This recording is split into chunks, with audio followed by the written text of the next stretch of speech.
Should you attend a new PA program on Accreditation Provisional status? A.T. Still University welcomed the inaugural class of its Central Coast Physician's Assistant Program this weekend. This one will help address the shortage of medical personnel across the country. Joe Hickman looks at the newly launched Physician Assistant Program. Xavier University and Ochsner are launching a new Physician Assistant degree program. This past month, Ithaca College began advertising their new Physician Assistant Program. With new PA programs opening up around the country, of course, more seats are becoming available. The goal of this video is to hopefully offer you some insight into the factors that you should consider before you apply and accept a seat at one of these programs. ¿Qué onda, plebes? My name is Mario Navarro. I'm the Mexican PA, a recently board certified physician assistant in Southern California. If you find this type of content helpful, be sure you hit that like button below, consider subscribing to the channel, and any links mentioned in today's video are down in the description below. Let's get into it. Animo, plebes. So first things first, what does it mean for a PA program to be on Accreditation Provisional status? It's essentially a temporary status granted by the ARC-PA as the new program demonstrates its commitment to providing a quality PA education. It's important to note that Accreditation Provisional does not guarantee any future accreditation statuses like full continued accreditation. And programs are limited to being on provisional accreditation for no more than a period of 5 years from the matriculation of their first class. If you're wondering what the word matriculation means, I break that down in this video here. Why should you consider a PA program on provisional accreditation? So new PA programs often offer opportunities for interested students to stay in desired locations and are technically easier to get into than some of these more established PA programs.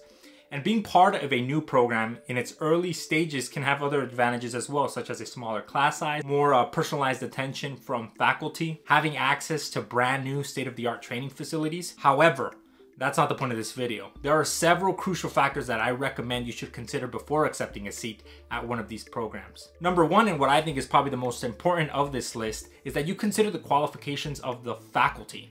I recommend you search on each new PA program's website for the faculty information and ask yourself, what experience does this program director have? Has this director opened up PA programs at other institutions? Did those programs go on to achieve accreditation continued status? Here's a quick example of what I mean. The West Coast University's PA program in California recently welcomed their first inaugural class earlier this year. If you go on the program website and click faculty, you will find a short bio about their founding program director, Elizabeth Bunting.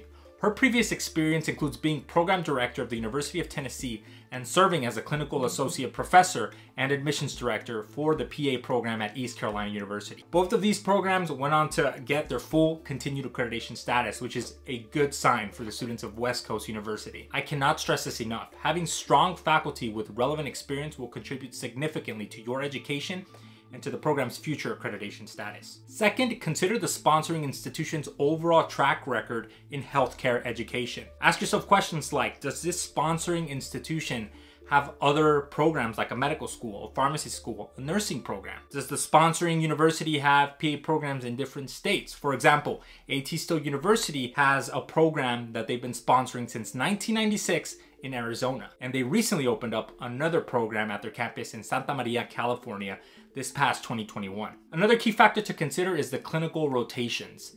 Ask about the availability and quality of clinical opportunities. A strong network of clinical sites is essential, plebes, for your practical experience. If possible, try to attend an information session hosted by these programs and ask them what hospital systems will be contracted to host the students of this program. Are you able to provide a list or name of the major healthcare players that are going to be providing the rotations? If your program is able to list off certain hospitals like Kaiser, or at least in my case, like, yeah, your rotations are going to be at the UC Davis main hospital, that is a good sign. But if the program directors or the people who are giving you this information are speaking in general terms or say, we're hopeful of getting these contracts, that can be a yellow flag. Another thing I recommend looking out for is what student support services are offered. From academic support to career services and mental health counseling, having a robust support system can greatly contribute to your success at a PA program. At UC Davis, the program I attended, the student services team was involved in everything from providing us help with financial aid and scholarships to giving us relevant updates about the program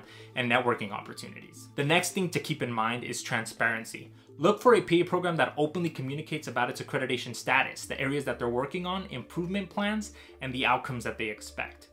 If I were, for example, considering the new UC San Diego's PA program that's going to be accepting students this upcoming 2024, I would ask this specific question. So I understand that the UCS DPA program received its provisional accreditation this past September 2023.